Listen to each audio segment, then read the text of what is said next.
My bad. I'm still eating.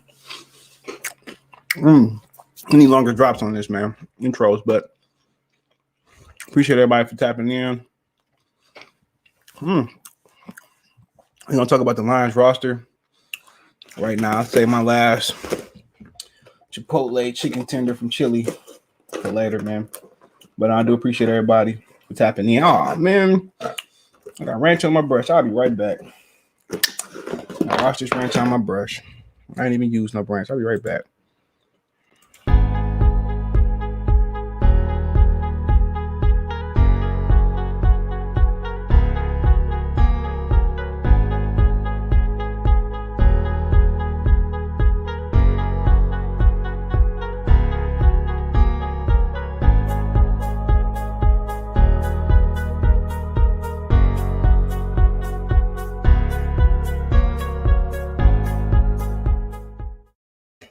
All right, there's a little bit of ranch. Let me get myself together. I'm gonna need about an hour. I ain't breaking. What's going on, man? Make sure you follow us on Twitter, Facebook, Instagram, all the social media links, subscription. Don't forget, you can check my main channel out right here on YouTube, Goodfellas Sports TV. If you want to make a financial donation, I'll pin the Cash App in the description. No, I pin it in the chat. Cash App CJ Good 313. That's in the description. PayPal link there as well too. You could be anywhere in the world on this Friday, but you're here listening to me. Excuse me. I do appreciate that. As I continue to get myself together, I wanted to start at 6, but it didn't go that way. So sorry, I'm still trying to get myself together, man. It's dog sitting. Finish my hair. Start off topic real quick. Did y'all see the Sha'Carri stuff? I mean, you know, they ain't been in no rules for her. I think she's a legit adult now. So I do agree with people saying that she, you know, it's responsibility. That's what being a true adult is about. It's responsibilities, and she found out real quick that ain't no bending the rules. In high school, they can bend the rules for you for whatever reason. You're popular, they like you, you're a track star, you're a hoop star. But in the real world, it's been shown a trillion times over and over again that those kids that got special privileges in high school, or, you know, let's just not even say privileges, let's just say kids that didn't really know what a true punishment was and always got slaps on the wrist and got away with stuff.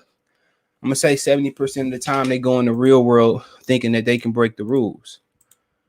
You know, kids that got real responsibility and know what real consequences and what repercussions are. For the most part, you can make a mistake and mess your whole life up, but they're more unlikely to do so. And she's somebody that, you know, had a hard upbringing, whatever it may be, but it's life. It's life, and this is just gonna make her stronger and more indestructible. So, you know, at the end of the day, it's a positive and damn near everything. Sometimes you gotta look at the silver lining, but everybody wanted to bend the rules. But, you know, if you go over to China, and I'm gonna go ahead and assume if you go over to the over there in Japan as well too, that if you get caught with marijuana, you know, that's like committing murder. Most people know what I'm talking. You get caught with marijuana over there, you know, you doing a long time in the jail system that's worse than ours. You know, you getting in trouble. And that's just what it is. And that's what people got to understand. That the world hasn't accepted weed. Maybe 12 to 15 states, 11 states, whatever it may be. Maybe they have accepted marijuana and be like, you know what? Marijuana ain't that bad. But guess what? You talking about countries that still treat marijuana. I'm about to start on lines in a minute. That's treat marijuana like crack cocaine. And that's how it's treated in a lot of foreign countries. You know, into the world, just because America submits to marijuana doesn't mean Japan. You know what I'm saying? It doesn't mean that they have to submit to that. So people got to understand, man. Well, it's just marijuana. In America, we starting to turn the corner and legalize marijuana. And I'm thinking two airports, don't quote me on this, look it up, LAX, you can carry marijuana on the plane. A certain amount, a small amount of marijuana. So people got to remember, all the world hasn't accepted marijuana like America.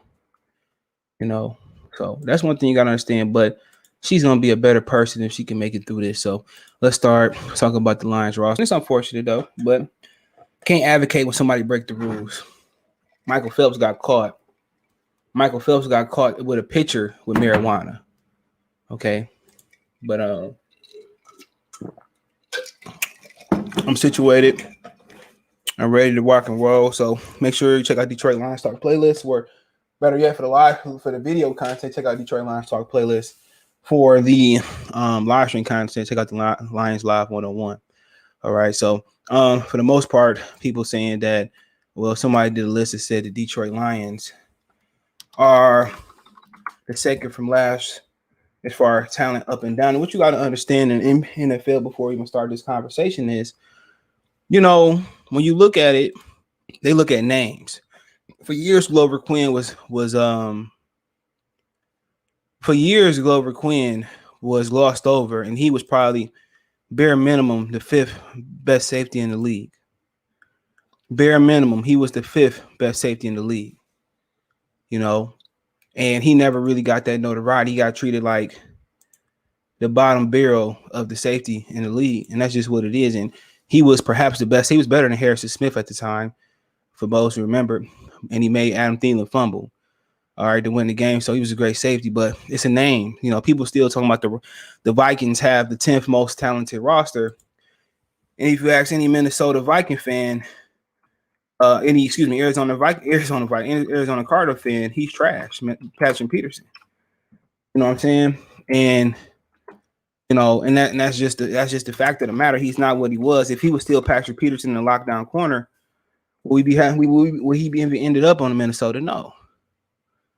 You know, if he had options, would he have ended up on Minnesota? Well, Green Bay could use another good corner, especially if Kevin King got burnt in the NFC Championship game to give up a touchdown that was huge at the end of the half. You know, especially talking about the Tampa Bay Buccaneers, young corners, but they can use a lockdown Patrick Peterson. You got to remember, the NFL goes off namesake. That's a fact. They go off a name, you know, and not the slippage. They would tell you Peyton Manning last year, he still was a top 100 player. He wasn't. That he was a game manager. And that's just the honest truth. This league goes off names. The NBA go off names. A lot of times Kobe was revered as a great player, and he was no longer the greatest player. LeBron is kind of tiptoeing that line now.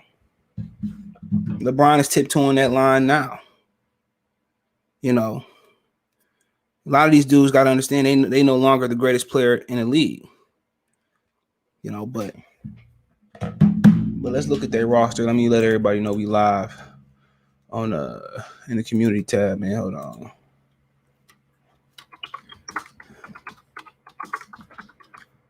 All right, we good.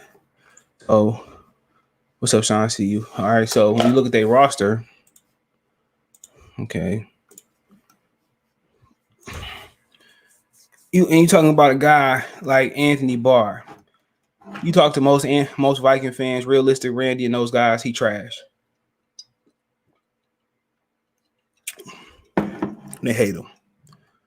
They starting to get a great line, but let's just do it here.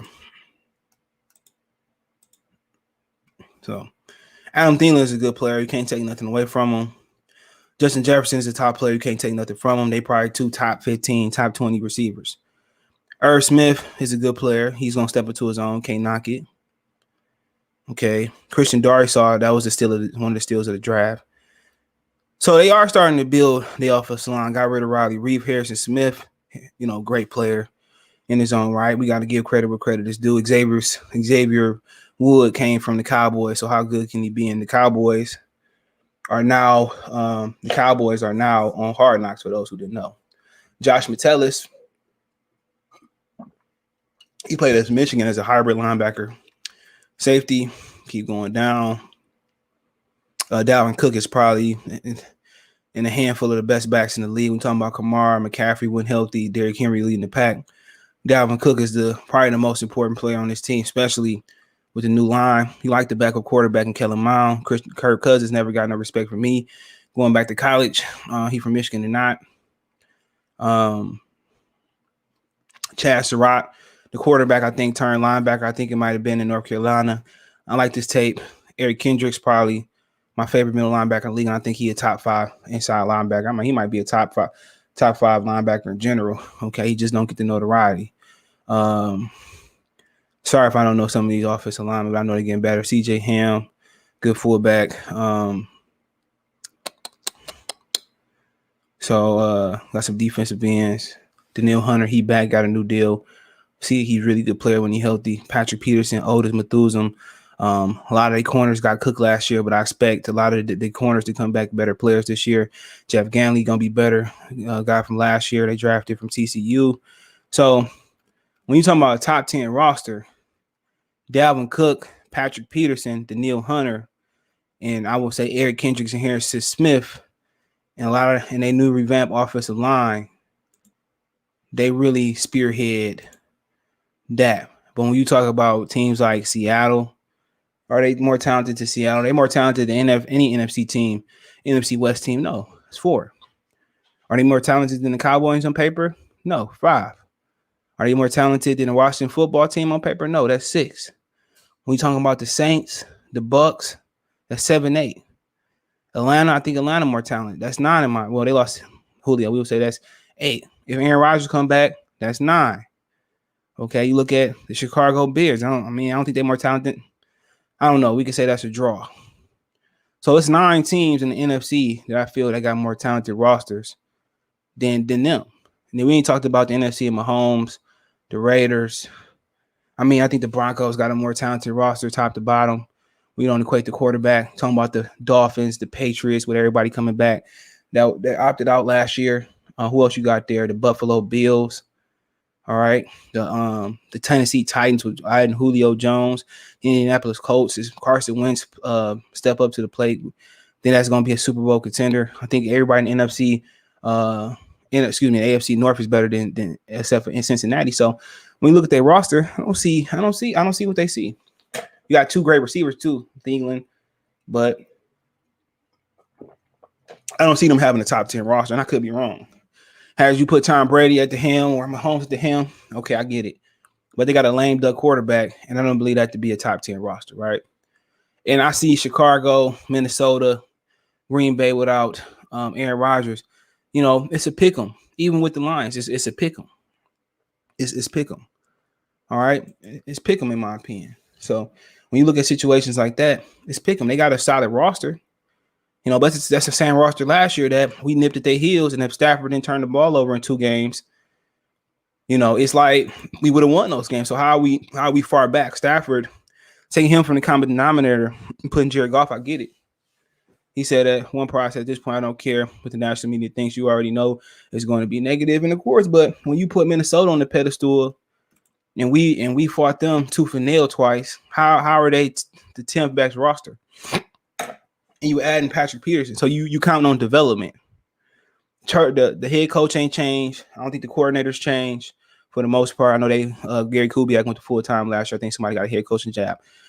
Chris Spielman, he ain't changed. So you got to understand this. This roster is barely a top 10 roster, depending on who you ask, in the NFC. So how are they a 10 best roster? Arizona, the Rams, the 49ers, the Seahawks. Come on. You know, maybe you can actually say Philly might be in there. You know, New York got a very talented roster. Maybe you say they're more talent. If Daniel Jones step up, that's gonna be, a scary team to watch out for. Even though they got Kenny G over there and Slayton and everybody else. That's gonna be nice to look at. But you know, when you talk about it, says no love for Jared Goff or Jamal Williams. Don't anticipate Alex Anderson or Bajar Peeling bringing more wins to Motown. You're not alone. The Detroit Lions, despite any offseason overhaul, still rank amongst the league's worst rosters to just about anyone making those lists. New general manager Brett Holmes has been busy, leaving no position group other than maybe the tight ends untouched, but they brought in Darren Fields back too. But the folks at ESPN ranked Detroit as the least talented team in NFC and the second least talented team in NFL. Houston, you have a lot of problems. Using the pro football grades for each projected starter as well for the pro football metrics, teams were ranked from top to bottom. This is my thing too with pro football. They shit don't work. It's like box rec. It don't work. You can't. Analytics don't work in football. They don't. You can say, well, we got a better opportunity if we go on fourth down. That's fucking common sense. Okay. People on Madden before analytics became a thing, been going for it on 4th and 2 and 4th and 1, unless your franchise got a rule that you can't. People been going for it on 4th and inches. All right.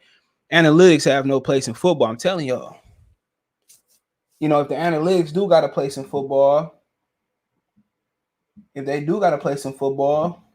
then why ain't Pro Football Focus been able to, consistently predict if a player is good or not good for at least the first round? Why ain't they been able to predict that? Let's continue. The Lions finished last in NFC North in 2020.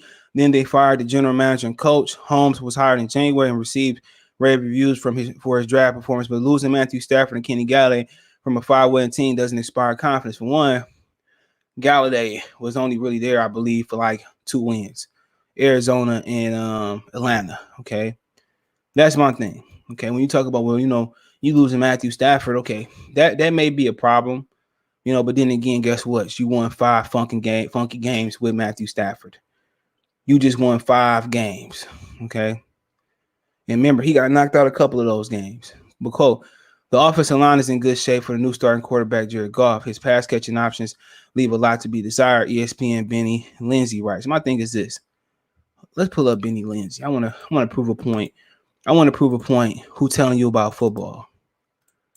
Who writing these fucking articles? I want to prove a point.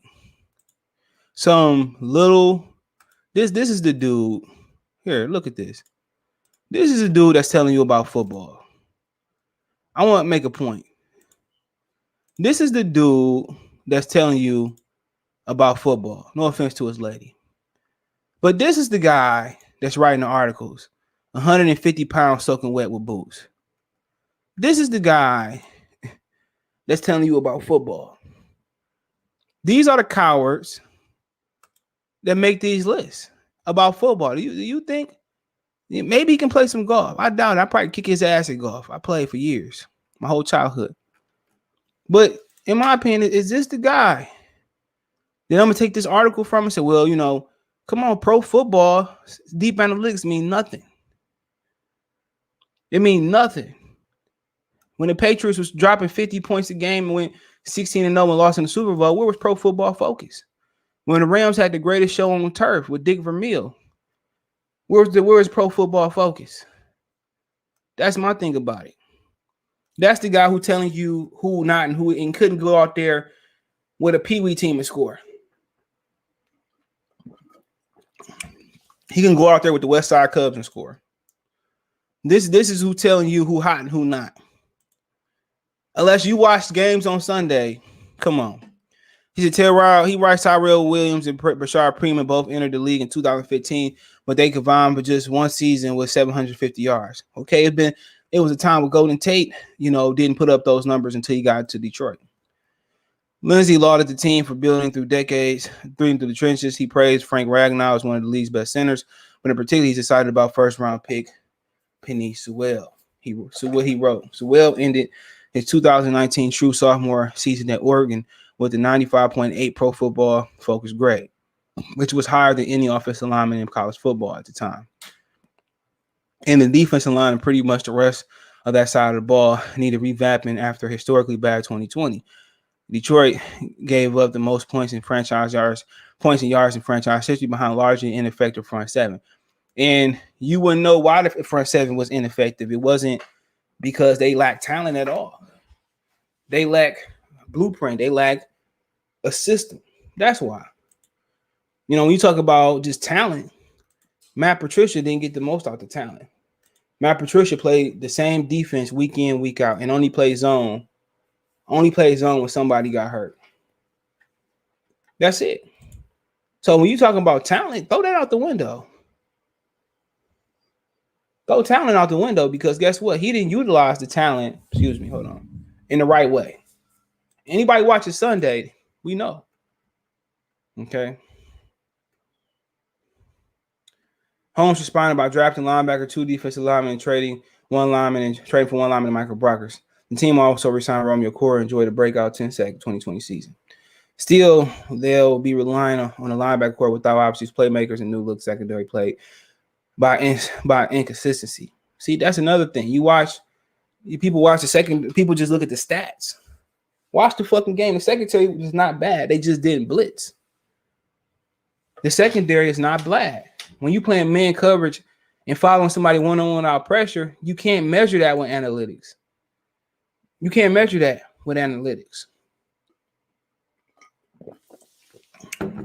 Well, you know, but this comes from guys who don't watch the football games. This is why every year you have this team that surprises everybody. If you watch everybody game, you will have a better feel for it. Speaking on back 7, Lindsey said Jeff Okudah is the team X Factor. Okudah has tools to be a weapon. He must shake off the ugly rookie year. To me, he is a very important X Factor. He's very important to what they do. But what people forgetting is you rebuild that defensive line, it protects the linebackers and keeps the linebackers clean so they can fill gaps and they can go sideline to sideline. His 2.3 yards allowed per coverage snap was the most of any qualifying cornerback in the NFL last season. He had issues through injuries, and Matt Patricia's defensive stream en route to a 30.9 coverage grade, Lindsey wrote. Those rated at 90 or higher are elite. 80 to 90 are high quality. 70 is about average. Anything less is below average. For context, defending Super Bowl champion Tampa Bay had 5 players 80 or higher and 13 rated 70 or higher and ranked number 1. My thing is this. Tampa Bay ain't got no good corners. You put them same motherfuckers in Detroit, they're going to get burnt in the same system from last year. They are good because Tampa Bay started running the fucking ball, which allowed their defense to get rest and allowed their pass rushers to stay fresh and get after the cornerback. And they linebackers are pretty good too, but they pass rush allowed the back end to cover that back end deficiencies up. That's what happened with them. You know, they pass rush in the playoffs and ball control allowed them to play free. Had they played New Orleans and went point for point and pass for pass with New Orleans they did in the regular season, they would have got stumped. That back end ain't shit. You put that back end, somewhere with Seattle, it's gonna get torched like it did, in Tampa. Tom Brady and that defensive line, Tom Brady covered up a lot of deficiencies. Tom Brady allowing Bruce Arians to no longer throw the ball 50, 60 times a game. I'm not saying you put Jameis Winston in that system, you're going to get the same results. But I'll tell you this, Jameis wouldn't have so many turnovers without so many opportunities. You know, had they brought in anybody but Tom Brady, name somebody. Had they brought in Tannehill, had they brought in Joe Burrows, any quarterback would have went there and failed. The reason Tom Brady succeeded was simply Tom Brady convinced Bruce Arians to run the fucking football and play ball control. Brady was throwing picks just like Jameis. Nobody want to talk about it. Jameis Winston never had enough clout to persuade Bruce Arians to do shit. And nor any other quarterback not named Aaron Rodgers, Patrick Mahomes. And Mahomes in a similar situation. Mahomes and Tom Brady was the only people you're going to get that result from. You know, and maybe even Aaron Rodgers. They're the only people that's going to go to Tampa and win. Drew Brees would have been in the hospital. Matt Ryan would have been in the hospital. Ben Roethlisberger wouldn't have finished the season. That's very important. So people just said, well, Tampa ain't had great corners. Looney Tunes was going on. Can anybody remember who the Tampa Bay corners was? I can't.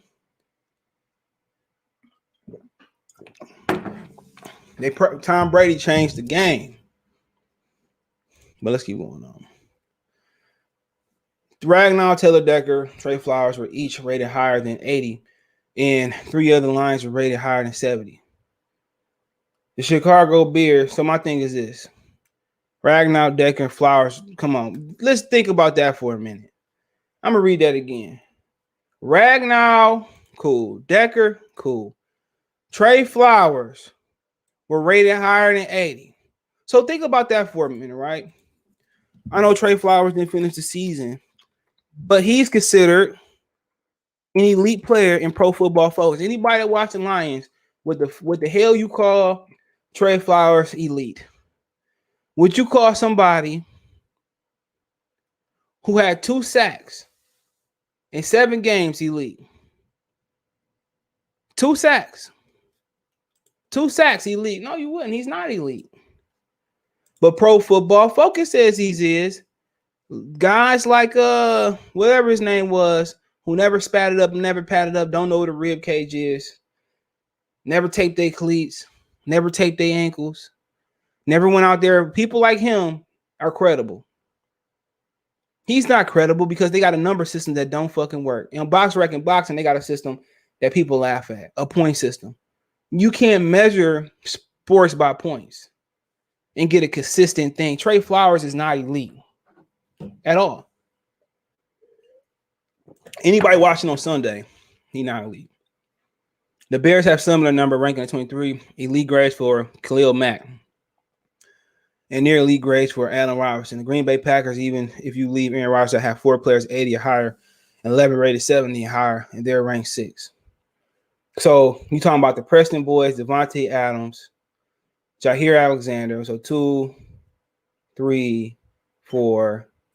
Probably got a handful of offensive linemen. Probably all 5. Aaron Jones. Yeah, they're look, even without Aaron Rodgers, right? You take Aaron Rodgers off Green Bay. How many wins do they win next year? Give me a pen. Pro Football, a bunch of bums. Facts. I don't even really get how they grade players anyway. Me neither. I don't get how they grade players and what they rank, but I know for a fact. Hold on. I know for a fact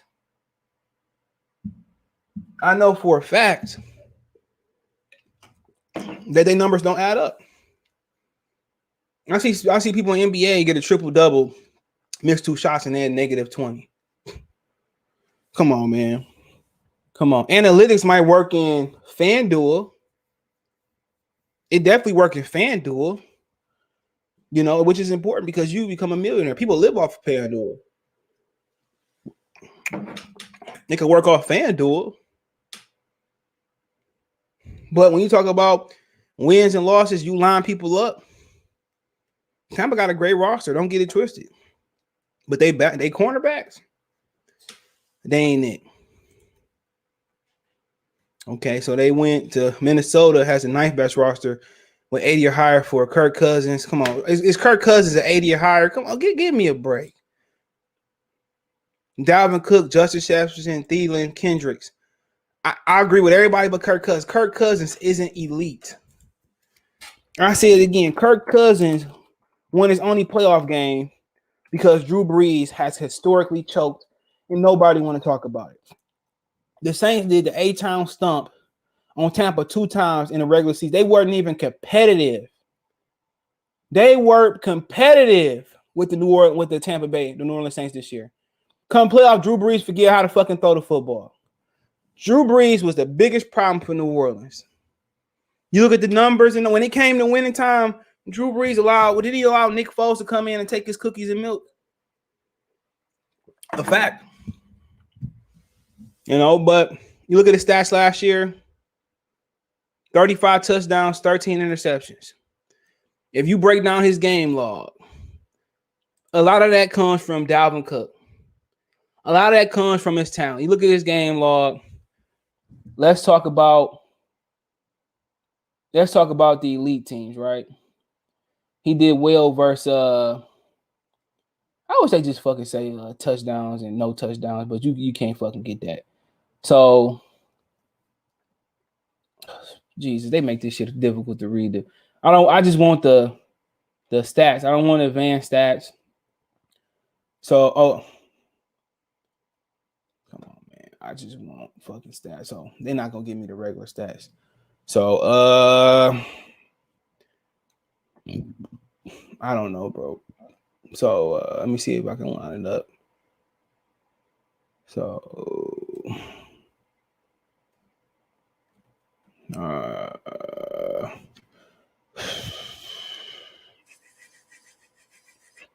sorry, y'all.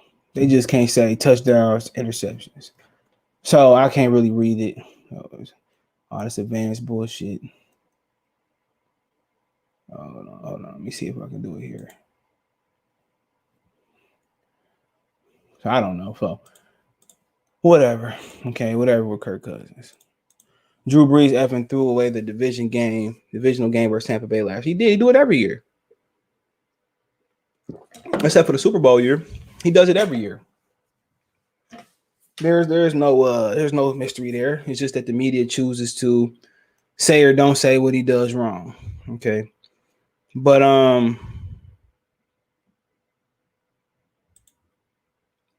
when you look at overall, do you say, well, the Minnesota Vikings are a team that's absolutely not. We were competitive with them last year. We split with Chicago and 8 7, 8 spots ahead of us. We would have beat Chicago twice had Stafford not threw that pick. These are facts. Had Kenny Galladay been healthy, we would have beat him twice. So he said, excuse me. Regardless, there is no reason for optimism in Detroit. Thanks to a seamlessly strong draft. There's reason for optimism in Detroit. Excuse me. Thanks for a seamlessly strong draft. Trade for Stafford didn't leave the team decimated at the most part. But Pro Football in Vegas, which pegged the Lions, had fewer than 5 wins on a 17-game slate, are right. The Lions could be eyeing a top pick, and no, they couldn't. No, they maybe if Jared, and then you got if Jared Goff don't play well, I can agree with that. I can legit agree with Tyler J. Davis for his opinion there on free prayer. I can definitely agree with if Jared Goff is any drop off from Matthew Stafford, that he could be vying for the top pick. Okay, but once you look at the NFL, I don't even need to put. Once you look at the NFL divisions, all right, look at the divisions real quick. Other than us, you look at Cincinnati. Will they win a division? Will they win a division game this year? Will they beat Baltimore, Cleveland, maybe, Pittsburgh, maybe? Come on, you look at Jacksonville. Jacksonville, they can't even name Trevor Lawrence the starter. We ran over Jacksonville last year. That's a fact. So how's Jacksonville better than us with a college coach and a quarterback throwing pick sixes with T-shirts and panties on, with no pads on? How is Jacksonville better than us? Trevor Lawrence ain't the answer so far. We can tell that right now. I can't. So Lawrence probably get 2 wins over Houston, but he gonna get a win over Indianapolis and Tennessee. Maybe. They beat Tennessee the opening week. Maybe. Look at the AFC East. It's a tough division. You look at the Jets roster. Do we know Zach Wilson the goods? Gotta wait and see. Who he gonna throw to? Is Robert Saleh gonna turn that defense around? I don't know. The Jets with a capable quarterback in Sam Darnold. How many games did the Jets win last year? Let's just keep it real. We're gonna have this conversation and act like there weren't teams in front of us. I forget who traded out of the third spot with I forget who traded out the third spot with 49ers. Who made that trade? I think it was Philly. Okay. We're gonna act like the Jaguars, the Jets, the 49ers, well, the Eagles, I think. Was it the Eagles? Was it the Eagles? I think the Eagles made that. I can't remember who made that trade. Excuse me. Miami made the trade because they got it from Houston. So we're gonna act like Houston, Atlanta, we didn't beat them last year. We beat them. Cincinnati, who drafted another offensive weapon. Okay. And Philadelphia, who had Miami pick, who gave the pick to Miami. We're going to act like they all above us like that. Even though the Panthers beat us with a backup quarterback. That's no lie. That's true. Okay. Shout out to PJ Hall. Are the Broncos better than us? If they play them at home, then we play them at home. Possibly. Chicago, we split with them. We should have beat them twice. So this talent gap they speak of is not huge. Jacksonville only better than us because they got the poster boy. I like Trevor Lawrence. I think over there throwing picks left and right. I don't think Jacksonville, but they not better. Even with Trevor Lawrence, we'd take their lunch pail and eat everything out of it and give them an empty pail back. That's a fact. So when you sit here and talk about teams that's better than us, that's not better than us, like, come on, man. There's teams on there other than Houston who beat us last year, and obviously we know why. Deshaun Watson is not there. Okay, fair game. Okay, there. I mean, you talk about all these other teams that should have been there. We beat Atlanta. Cincinnati not fucking with us right now. Possibly, maybe we played them this year. It's a lot of players here, a lot of teams that's around here. Come on, man. And they act like, oh, these guys are so much better than the Lions. They're not. They're not. They will. Well, their talent is this, that. Man, come on. They talking about Minnesota got the 10th best roster. Then why the fuck they didn't make the playoffs last year? Somebody explain that to me. Why didn't they make the playoffs? Why did Jacksonville have the number overall pick? If they that so much better. They lost Stafford. Stafford was part of the problem. A lot of people don't know. Hey, look at his numbers, and his numbers were phenomenal. His numbers were just crazy. But if you watch the game, when there's no pressure on, he started balling. You know what I'm saying? We'll see in LA. We'll see if he was the problem. And that don't mean he will if they make the playoffs that he wasn't a problem. Let's see in the big games what he do. He's a habitual choker. And even at Georgia, with him and AJ Green, why they didn't get the shit done? It took for Peyton Manning to play the Chicago Bears and play Cam Newton in the under, and to me, a team that shouldn't have been there, even though they had a great year. They didn't have a lot of talent to win a championship. Remember, in college, Peyton Manning didn't win a championship. T. Martin won a championship with most of the same players. That's a fact. You know what I'm saying? If the league didn't kiss Peyton Manning ass, he wouldn't have a ring. I love Peyton, a great player. He'd be the same thing as Dan Marino. Peyton Manning choked every year. People say he's more talented than Tom Brady. Okay, you want to say that? But Tom Brady got the will to win like Michael Jordan.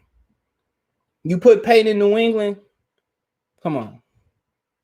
They're not winning that many Super Bowls. They may get some. But when you put Peyton in situations and too many drills like they was against St. Louis Rams, come on, man. He not doing that. We seen it in when they played Pittsburgh, when Jerome Bettis fumbled and gave the game to Peyton Manning. He can hear, nigga. Peyton still lost the game. You know what I'm saying? They lost to the Miami Dolphins. And they fired Vanderjack for telling the truth. He's a choke artist. There's been many, many years where, Peyton was there and he lost. Remember the time they played in New York and Seattle just went bang, bang, bang, bang. And they just destroyed them. You know what I'm saying? Stafford could be one of those type of players, but the difference is wherever Peyton had Peyton even went to Detroit, there was going to be a push behind Peyton because he was royalty. They don't talk about a lot of the dark shit that go on with Peyton and the Mannings. They cover that shit up.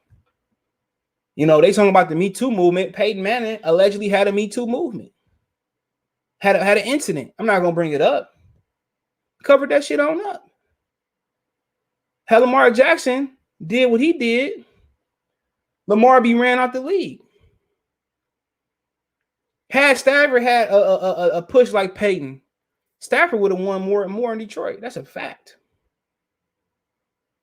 That's a fact. New Orleans, remember, people talking about there ain't no hope for the Lions. New Orleans was very similar to Detroit. It was worse. New Orleans didn't have no fans. Even when Aaron Brooks, popped his head up, that was like Michael Vick. Because even when he popped his head up, it wasn't the same fans of when Drew Brees got there and they started winning. New Orleans isn't even as historic as the Detroit Lions franchise overall. And once you start, if Detroit get to the point in our lifetime and they start winning,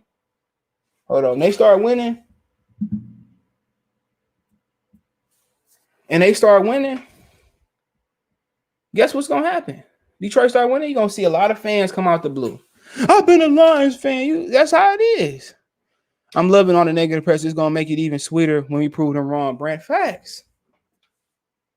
You know what I'm saying? And you're gonna have all these riders jumping, coming to Detroit. We love the Lions. And the Lions wasn't bad in the 90s. They just didn't have a quarterback. I remember my mom would work the games for the church. You know? I remember watching them. They had talent. Luther Ellis, Robert Porcher. Remember they had Benny Blaze and Brashad Perriman, father Brett Perriman. They had talent. They had a Lomas Brown. Remember the year after Barry retired, they won. They won. They went to the playoffs with Scott Mitchell. That was I think it was historically best season. After that, then they got remember they had James Stewart. He ran from 1,000 2 or 3 or 4 years out of there. You know, it only became when the Lions put that 16-0 stigma on it, and Cleveland turned it around before Detroit. That's when it became ugly. That's when it became ugly. But as far as top-end names, they lacking that. As far as people they don't have it. Hockenson is on the rise. When you talk about Decker, Jonah Jackson, High-Tie, and Ragnow, nobody care about offensive linemen. But to be honest, other than Sewell, all the offensive linemen are elite. All of them should have an 80 or above grade. Jonah Jackson was great. I don't care what they say. He was great. High-Tie played well when he did play, but he had a foot injury. All of them played well. It was just injuries that kicked their ass. When you just look, they don't have that name. Name a team. You go Minnesota, Dalvin Cook. You go Chicago, Khalil Mack. You go Green Bay, Aaron Rodgers. You go Tampa Bay, Tom Brady. You go New Orleans, Alvin Kamara now with Breeze out of there. You go to Carolina, Christian McCaffrey. You go to Atlanta, you still got Matt Ryan. You still got Calvin Ridley, who has arrived. You go to Dallas, you got Dak Prescott, Zeke Elliott. You go to Philadelphia, Who Philly got? Shit. I don't know, man. Shout out to Philly though, but yeah, Philly might be in the same boat as us. I just can't think of nobody, bro. Ertz is on his way. I don't know if they're gonna trade him. You got Brandon Graham, Fletcher Cox. You got some guys there, bro. I just can't think of them, bro. But shout out to them.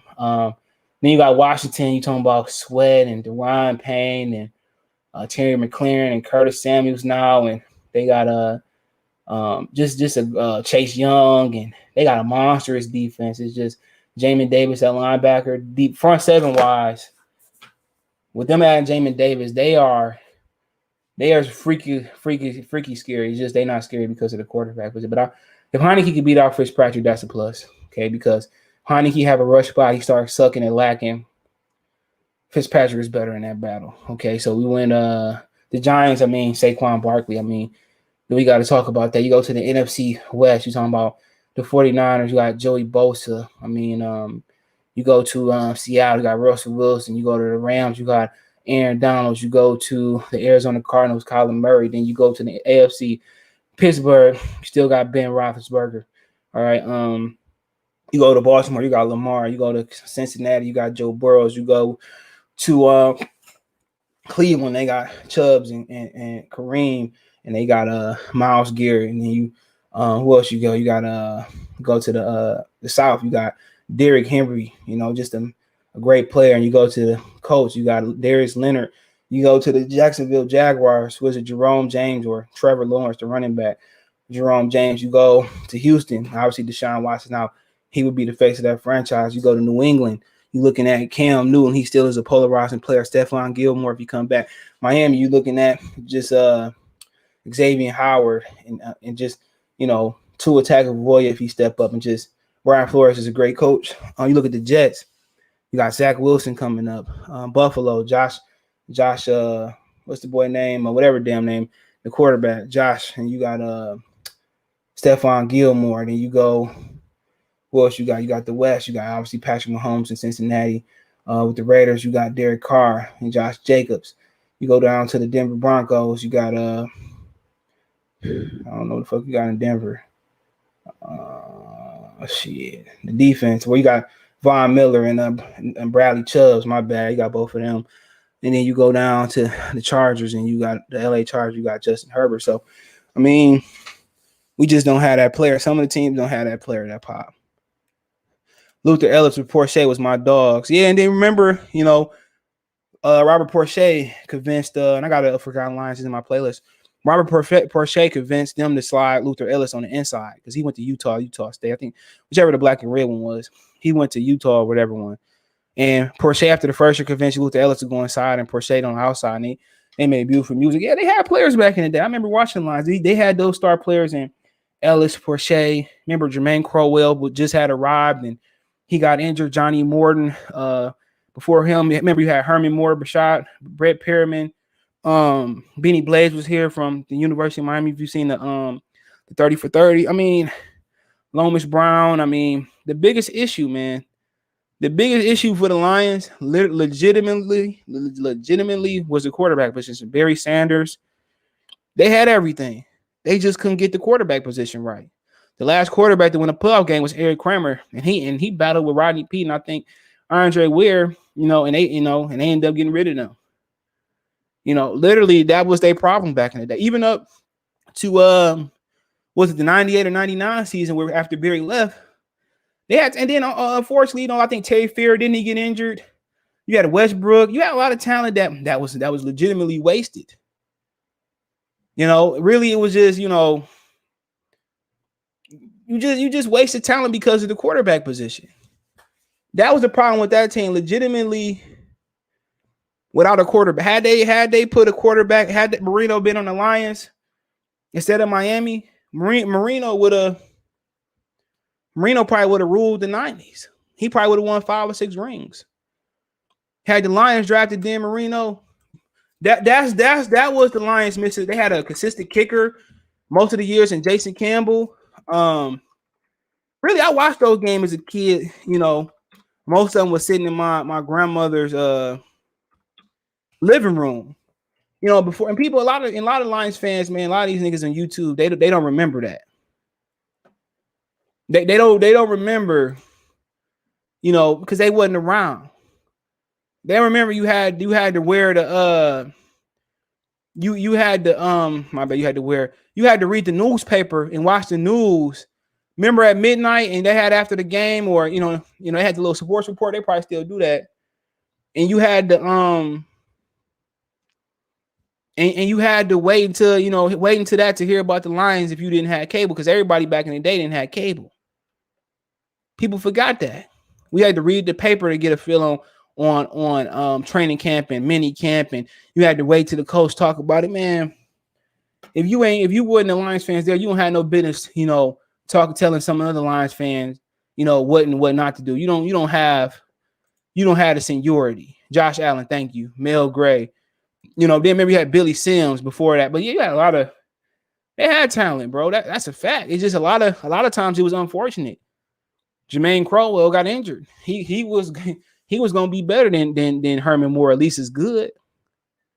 Shout out to Herman Moore. Check out their channel with him and Lomas Brown breaking bread. Real talk, people that want to remember those Lions teams, man, they were pretty good. Just didn't have a quarterback. They just didn't have the quarterback. Now you want to see something. This is probably something. This is probably something that changed the franchise, right? That nobody talks about. This is probably one of these situations that the franchise, they never talk about. This is the day that the Lions missed on their Super Bowl hopes. In the 1983 draft, was it the 83 draft? The 83 draft, the Lions' biggest pass up in history. You can add them all up. There's no bigger pass up than the Lions taking James Jones. People talk about, the Lions taking tight ends. The Lions taking tight ends. Can anybody explain in the 1983 draft, and Spielman and what's the other boy? Boyd, Yeah, him too. You know, I forgot about them. Can anybody, Wayne Foster's an idiot, but they could have still won. Can anybody explain out of all the draft mishaps, the receivers and all of that, right? Can anybody explain the 83 draft, the number 13 pick? The Lions take James Jones, fullback, out of Florida. Can anybody understand why they took James Jones, the fullback? Can anybody understand? This is the biggest blow in history. And remember, there were issues where Dan Marino had took drugs. And remember, Darryl Green went 28th. Now look at all the people that they passed up on, bro. One pick later. This is what boils your blood. This is what makes you mad as a Lion fan. Look this shit up if you can't see it. The next pick after James Jones was Jim Kelly. No bullshit. Jim Kelly was the next pick. Jim Kelly, had they took Jim Kelly, bro, and he would have stayed healthy, they would have won a Super Bowl in the 90s. They probably would have won multiple Super Bowls. These are the facts. Right? Ken O'Brien. He wasn't bad. I don't know if he... I think even Ken O'Brien, bro. I think even Ken O'Brien would have got them over the fucking hump. They would have beat the Washington Redskins in the 90s. What's up, Michael Mike? This is something nobody talks about. This is the worst draft pick in line. This is the biggest miss in Lions history. Jim Kelly. Ken O'Brien, excuse me. Dan Marino and Darryl Green. All went after they took James Jones, fullback. Come on, man. Mark Cooper went in that draft.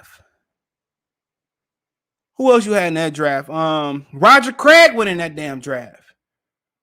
If you don't know, Roger Craig will remind you of Alvin Kamara before Alvin Kamara. Just think about that. They took a fullback. Even Marino it was concerns about Marino and Coke, right? And Coke, at that point, Coke was really being abused. That was like a few of like 3 or 4, 5, 6 years before crack cocaine and that epidemic picked up. And people would scream, oh, Coke. But that was a lie about Dan Marino, okay? And one of my biggest issues with the Lions, and also had this issue with the Pistons, if you don't have the history of drafting good, why not take assets that's not going to pan out anyway?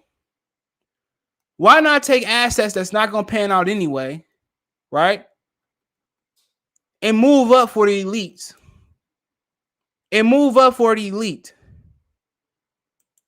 Volume is not always better than elite. And this is the biggest turning point for the Lions not winning the Super Bowl. This is something nobody talks about. Taking James Jones, a fullback, over Jim Kelly has to be up there with Marino, 4 best quarterbacks to win it, and he went to 4. You give Barry Sanders and Lomas one of them, man, and we left you straight to the blink with this. I don't even remember James Jones, and I'm 38. Exactly. They took James fucking Jones. He played 5 years with the Lions. He played a few years with the Seattle Seahawks. He is the coach at Blanche Eli High School in Pompano, Broward County, Florida. Shout out to him being the coach. Okay. He did rush for 3,000 yards in his career. Okay. Received 226. So I just never understood it. This is a microcosm. Shit, this is the bigger picture on why they don't win in this market. This is why they don't win in this market. This just tells you right here, and I emphasize this, that